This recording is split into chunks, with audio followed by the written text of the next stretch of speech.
What's up everybody, this is Willie and welcome to another video. Or let's just say the first video on this new channel where I want to disclose the fact that I have decided I'm going to be moving my reality TV related content to this channel because I feel like I want to make this particular platform focus in on that niche, and I feel like it fits way more appropriate than just randomly mixing the content in with my main channel, which is mostly focused on like reviews of animated shows and such sort. So yeah, this is where all my reality TV videos are going on moving forward. And you know what better way than to start it off with the Survivor 49 cast, where here is the group of rookies who I hope are coming into the game with much more of a backbone to lean on than just being such a infestation of kumbaya individuals who would just chant fried chicken waffles. Chicken and waffles. Fried chicken and waffles. Oh, don't relive me that trauma of cringe. In the flames you go, Survivor 48. And hopefully 49 can stay on the sideline of the blazing fire instead of falling right into it. Fingers crossed, man. But anyways, let's get to the actual cast assessment and brief analysis to give me an idea where these players are likely to place in my personal prediction. So let's go through each individual cast member. Now, before continuing on, I will preface this by saying that I do know the two players from this season that are going to be on Survivor 50, but I will not be mentioning them at all throughout this video to make it more non-spoilery. So when I do get to those individuals who are rumored to be on the 50th season, I will not be taking in the context of them being a returnee whatsoever or even mentioning it. So our first guy we're meeting is Alex Moore, who obviously we did see him in the preview where he mentioned about kissing butt, and I did go on a high horse about him potentially becoming among the Kumbaya grouping from Survivor 48, but seeing his biography, it does change things up a bit how I assess him now, where he seems to be the kind of player who values a lot of the social prowess and likability, where it seems like charisma and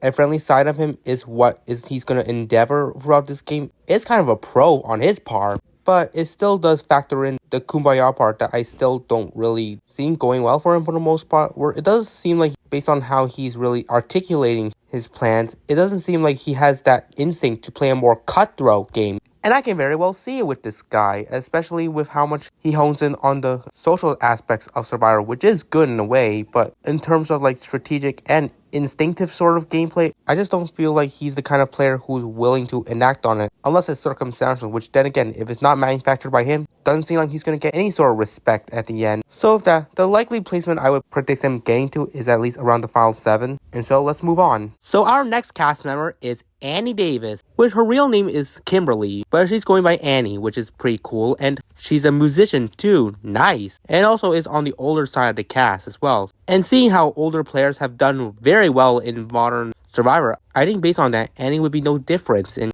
she'll probably make it deep into the game, which I want her to as well. She seems to be the kind of player who, like Alex, is someone who values a lot of the social game perspective of Survivor, which is not bad. And I think she'll be likable enough to make a deep run, but it does come to the downside of, is she willing to make moves that are worth building a resume but also managing her positioning moving forward? I can very well see that because she does talk about the game being a game about the seat, and her awareness of it does give me some sense that she will have more instincts in the game more and be willing to take some shots while she still can, but also maintaining that social game too. So overall, I do predict her to make a deep run, possibly be an endgamer by the end of it. So that's where I land with Annie here. And now we go to Jake Latimer, who is a Canadian. Yes! Especially a Canadian right here who's watching Survivor definitely appeals to me. But is Jake someone that I'm actually going to be diehard rooting for? Not really. And that mostly stems from his bio, where he mentions that he is going to be playing like Joe just from last season, where, I mean, in the context of when this was filming, this was just around the post-merge phase of Survivor 48. But then again, him playing like Joe does kind of wane down my excitement because, no offense to Joe, he is a solid player and definitely has the right strategy coming into the game, but his strategy also leads to the boredom, and I do worry that Jake is just going to carry a similar mold to that. But in terms of his in-game positioning, it's not bad either way. However, I just don't feel like his way of displaying Joe's strategy is going to stick for him, and I do think it's going to come and bite him back soon as someone picks up on the kind of game he's playing. So with that, I do kind of predict him as like a very early post-merge boot, just from how I'm assessing him. And then joining in on the Survivor 49 ride is Jason Truel, and he seems like the guy who's mostly going to play a middling game. I mean, let's just face it, he wants to play like Rachel Lamont, who I do love, but her game in the end portion was just an unfortunate mess that was really banking on immunities to really keep her in the game. But in the context of how Jason is interpreting it, he wants to play like Rachel with the amount of control she had before her needed immunity run, which is not bad on paper, but it's not like Rachel had great immense control too, because she did fail to get things her way, and I do feel like if Jason follows a trajectory like that where he's not able to manage his control pretty well with some people, some allies he could make could just flip on him, and then it would put him on the bottom where he'll likely be the boot unless he gets some sort of needed immunity. And I feel like he just seems like he'll have less of a chance to really find his path to the end, unlike Rachel. So with that, I do predict him to be a mid-merge boost, probably around like the final 8 or 6 of some sort. So yeah, now we meet Jawan, who does familiarize himself most with the filming industry, and obviously did mention about Survivor turning into a horror movie in his preview, which probably my impression of that made me think that, oh, he's probably going to be directing a lot of the chaos in this game. And seeing in his ball that he wants to play like Jesse Lopez, it's definitely an apt comparison to what a director does, since Jesse did direct a lot of gameplay, although not chaotically, just in a more like deceitful style, still was having such immense control along the way, but eventually petered out at the end, considering he couldn't manage his threat level. And I do think Jawan might enforce a similar strategy, but may do it in a lot more of a messy way that would pin him a much bigger bullseye on his back way earlier in the game than what happened with Jesse's. I mean, it is a lot more creative and could give some good TV, but in terms of his in-game style, I just don't see much of his potential to really manage his threat level and possibly in the early phase of the game. So I do probably see him as being another early post-merge boot. Look who it is, the guy whose parents laughed in his face when he applied to be on Survivor, but surprise, he's now actually made it on his season, so now who gets the last laughs? Him, and his laugh is pretty hysterical. But anyways, his name is Jeremiah, and he does come off as a very jovial figure, seeming like the kind of player who's going to give a lot of great confessionals with his very high-pitched voice and his unique style of talking in confessionals. But in terms of his gameplay, I mean, I could see him as a very bubbly figure who will be very liked around camp. And although that is usually reward for certain players, I could also see that being a threat in Jeremiah, where he may struggle to really keep those necessary social bonds for the sake of game reasons more so than personal. And although he could be very well liked by the cast, he could also annoy some players by his own antics, and I don't see that really going well for him in the long run. So with that, I do see Jeremiah as probably another mid-merge boot, maybe final 8 in such sort. Now we move on to a mother, like both the term and literally too. Here's Christina, ready to finally take Survivor as her vacation for a month off from parenthood, where she comes off more of an inspirational figure on that end, try to encourage mother archetypes like her to join Survivor. But in terms of her as a game player, her wanting to embrace Cerie's sort of game, which is good and all, Cerie's a great player, but then she also wants to be playing like Carson, which, no, don't be like him. Just stick to embracing the Cerie mold, and then you're probably good. But for me, I think I can assess Christina more so for the Julie Alley sort of sakes, where she'll be a very well-liked presence on the island and being a somewhat flashy player, but also is going to be someone who will become a threat because of her likability as a motherly figure, just like Julie, and I could just see her being taken out in the final 5 just like Julie as well. So despite how much I'm really invested on how she's going to play, I don't see it as a winning one, and I am predicting her to be the first boot of the finale. And then now we got Matt. And right off the bat, he comes off as a player who seems to want to embrace that fatherly mold, being very well liked socially, and he does identify himself as Joe, which then again, you're just gonna play in a boring way, aren't you? From the offset, he seems to be coming off as a bit of a tryhard here in a way. So at this point, I'm just gonna call it right now. I think he's a pre-merger. I don't know what it is about me, but he somehow screams out to me as someone who probably is gonna go pre-merge. And I know that's kind of contradicting my whole point of older players making it deep into the game. Again, on that front, but Matt Spio in particular does not give me the greatest vibes of him whatsoever, where it feels like it comes off like him being a bit too overconfident with his strategy, where he's not really laying out much and just trying to enforce one certain perspective of his gameplay instead of trying to look at multiple facets that is more ideal to make his game more fluid. So with that, I'm going to predict him to be at least one of the first few boots. Alright, now we have MC, whose actual name is Michelle. But hey, she's going by MC. You know what? I'm cool with it. Let's bring some unique names to Survivor. But anyways, looking at how MC is going to approach this game, she might be among those players who are, well, physically fit. I mean, she is a fitness person, so she's going to be very adept to the physicality side of the things. But with that being said, in terms of strategy, it's kind of a mixed bag. I mean, she mentions D, who obviously was a very well-dominated player on Survivor. However, the issue with D is that she wasn't really great at hiding that well, especially at the end game, where she got really lucked out at the final 5 round. And I could very much see MC putting herself in a precarious position where she is just not going to be able to luck her way out of it, unfortunately, unless she finds her way with immunity. But in a spot where she is, I just don't think it's going to go well for her, unfortunately. And although she could be really carrying the tribe in challenges, people could also look at it as a threat as well. And considering no one's scared enough to take out a player with physical prowess in the pre-merge, I'm unfortunately seeing her becoming a pre-merge boot as well. And then we probably get to a special guy, Nate Moore, which again, we have another person with the surname Moore on the season. Let's hope him and Alex make it to the merge and then they can have the Moore Alliance,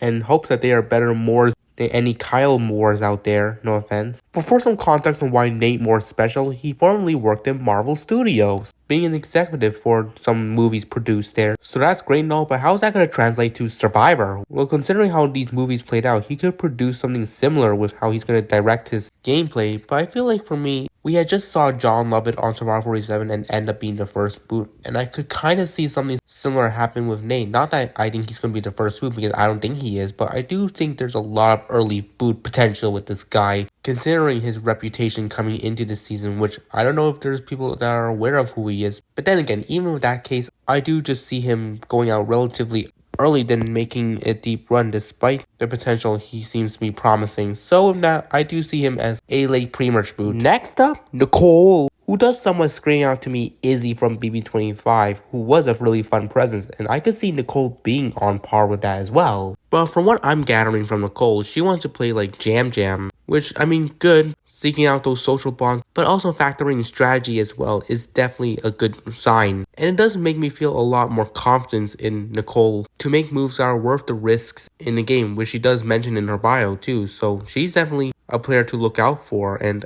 I did just mention how there was a lot of like callbacks to Izzy when I first saw her. I feel like she could be a player who is fun on TV, but also plays a better game than what Izzy did on BB25, having much more of a killer instinct and making the optimal moves that she can make to further herself in the game with some winning scenarios. But I do think the downside is if she's going to be able to really sell that to the jury, which obviously I'm only going to be making predictions here, but there could be some ways that she could fumble a bit. But besides that, I do make my predictions for her to be at least either a finalist or an endgame boot. And now, here's the man himself, Rizzo, or let's just say the way he wants to be referred to as RizGod. RIZGOD, RizGod, babies. Like, he would say that in his cast video and his confession on the previews. Like, dude is really emphasizing a lot on that. So, but you know what? It does come off as an early introduction to what seemingly is going to potentially be a big character this season, hopefully. Like, Rizzo gives me vibes that he's going to be such a bubbly energy throughout the season. But obviously, my impression on him as a game player, he's pretty all over the place, where although he talks about wanting to embrace the David Wright sort of gameplay, I do see him playing like a person named David, but not David Wright, David Kin from Survivor 48, where it feels like he seems to be the kind of person who would play a really solid game for the first half, but then start playing actively messy that would eventually cost him the game by the end of it, and it would take place around the mid-merge of the season, and I could very well see that with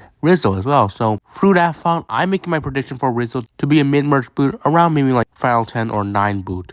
And then we get to Sage, where this would be the start of the near several amount of players that have S names, which there might be a lot of tongue twisting going through these last few individual players left to talk about. But to begin with Sage, I mean, she's definitely going on the Survivor page, that's for sure. But Sage here doesn't seem to be a player that really had such minimal answers in her bio that didn't really give me much good impressions on her. And it does seem to make me interpret that she might be a kind of player who is mostly going to have a lot of people having a hard time to read on, which does remind me of Jess Chong from 46, where because her fellow trimates couldn't get a read on her, it did put a target on her back, and Sage could very much land in that ballpark as well. So with that, unfortunately, I'm going to predict that she is going to be a relatively early boot just simply because of the fact that she may not be able to gel well with her trimates, which will give them a difficult time to really assess their impressions on her. Alright, now we can finally get to someone that I'm actually excited to talk about, Savannah Louie, Queen. Definitely getting ready to be that journalist who pulverizes all these suckers. I mean, technically she's now a former journalist, but still, she can use that experience to enact those skills on Survivor. And okay, let's just get serious and talk about how I'm truly analyzing Savannah's potential game coming into this season. I do see her as a well-rounded player, someone who's really going to dominate a lot of the game, and using some really strong suits that gains her a really strong power structure that can help her navigate through the game. However, my biggest criticism is that she's probably going to be someone who's really too blatant about it and is going to have a big